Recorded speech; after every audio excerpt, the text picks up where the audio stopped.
traders. Who are the people that are going to do this and why? What? Hedge funds, okay? Money managers.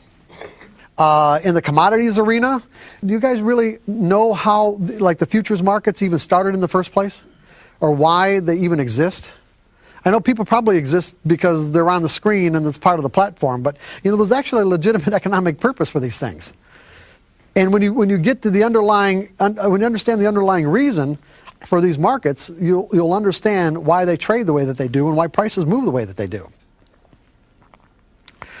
You know, for an example, what happened in the past is that, for an example, if you had a farmer who who planted their corn in the spring and harvested the corn in the fall, what they were dependent on, of course, was a lot of different factors that they had no control of. One of them being the weather, and one of them being how much other corn was planted out throughout the country, and how much of that corn would end up in the market in the fall in relationship to what the demand was.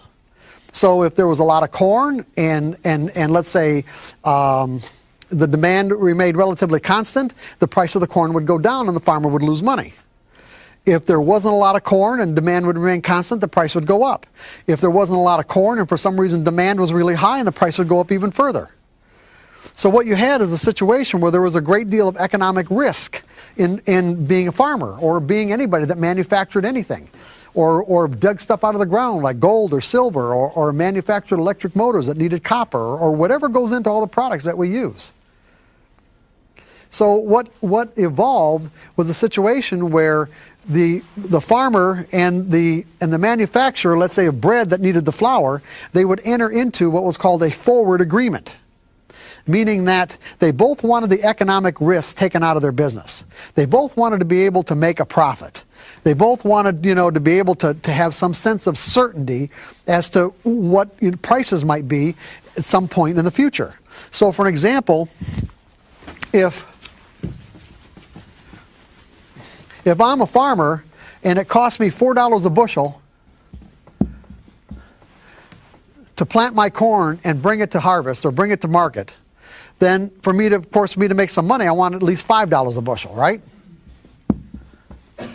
And if I'm the guy on the other end of that trade or the other end of that transaction that wants to buy that corn in the fall, or wheat or whatever, and I want to know exactly how much I'm going to have to pay for it. So what ends up happening is that if, let's say, it's April or it's March, and the price of corn is $4 a bushel, you enter into a forward agreement with the end user, and they say, hey, you know what? I will deliver $1 million or 1 million bushels of corn, or 100,000 bushels of corn at say $4.50 a bushel, or whatever price they agree on $5 a bushel, regardless of what the price of corn is in the fall. So if the price of corn in the fall happens to be $3 a bushel because there's so much demand, or because there's so much corn and very little demand, then the farmer actually still got his price, so let's say at $5 a bushel, but the manufacturer ended up having to pay $2 a bushel more than what he would have if he had waited and just bought his corn on the open market in the fall. So in that sense, he seemed to lose on that transaction. But then the next year, what ends up happening is that there's very little corn, or there's more demand than what there is corn, and the price of corn ends up being $7 a bushel, and the farmer would have made the $7 had he not entered into a forward agreement. But what ends up happening is he still made his $1 a bushel profit, and the end user ended up saving himself $2 a bushel. So over the years, all this evens out. Well, so then what happened then is that exchanges, in other words, instead of these people individually entering into these transactions, exchanges were developed.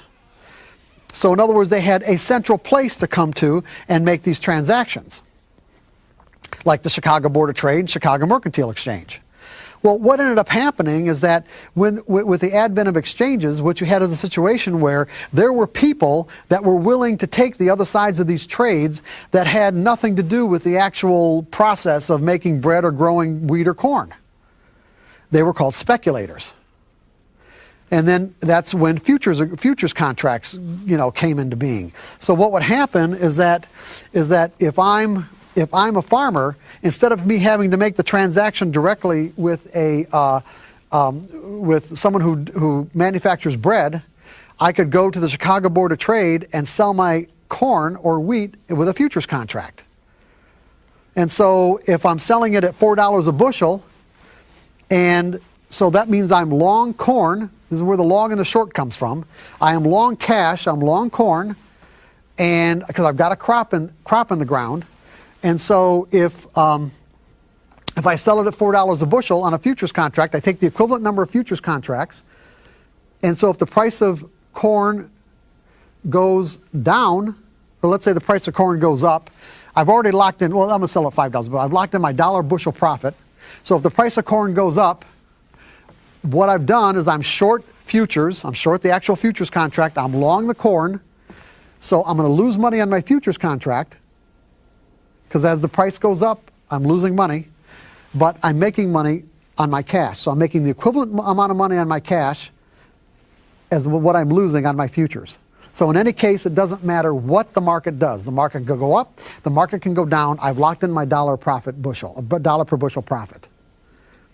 And the person on the other side of that trade, the speculator, if of course the market goes up, then the speculator is the one that makes that $2 a bushel profit if it goes up to $7 a bushel. Okay? You guys with me on all this? If the price, of course, if the price of it goes down, then I'm losing money. I'm losing money on my cash crop, but I'm making money on my futures contract.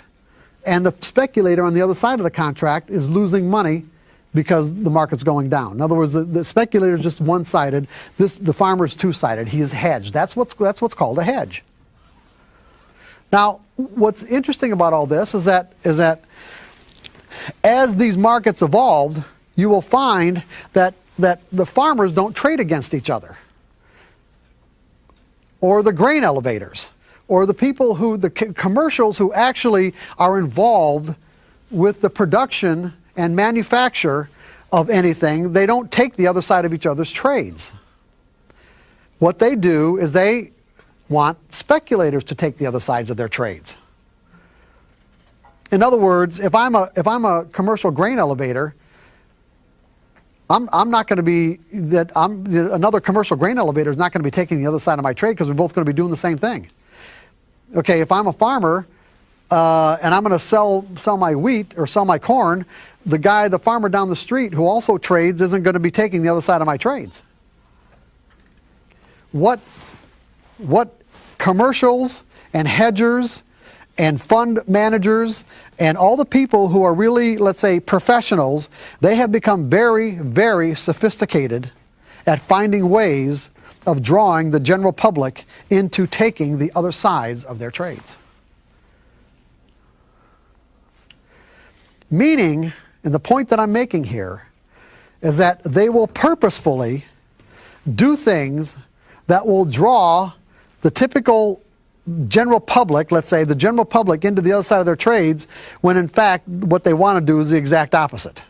For an example, let's if I'm a hedge fund manager and I'm long stocks, or it doesn't really matter what it is. I could be long bonds, I could be long gold, I could be whatever it is, and I want to liquidate my position. Now I've got a huge position, meaning I've got a cash position and I want to sell it. If I go into the market right now and sell my entire position, what do you think is going to happen to the price? Chances are it's going to go down. I am actually going to, because of the volume of my trades, I am actually going to drive the price down, making my average cost lower and lower. I don't want to do that. I don't want to, so for an example, if I come into the market and I say, hey, you know what, I've got 10 million shares of this and that to sell, what's going to end up happening is that those 10 million shares are going to end up taking out all the bids, all the prices down, take out all the bids until you find a spot where it can't take out, where the size of the trade cannot take out any more bids, and the price stabilizes. Okay? So I'm thinking to myself, now, what you get is you got these, what I'm going to call like these hot shot kind of hardcore traders, where, you know, to make a name for themselves, because they're in a big trading room and they compete amongst one another, and their bonuses depend on how well they do. What if they did something like this? I'm looking at a price chart.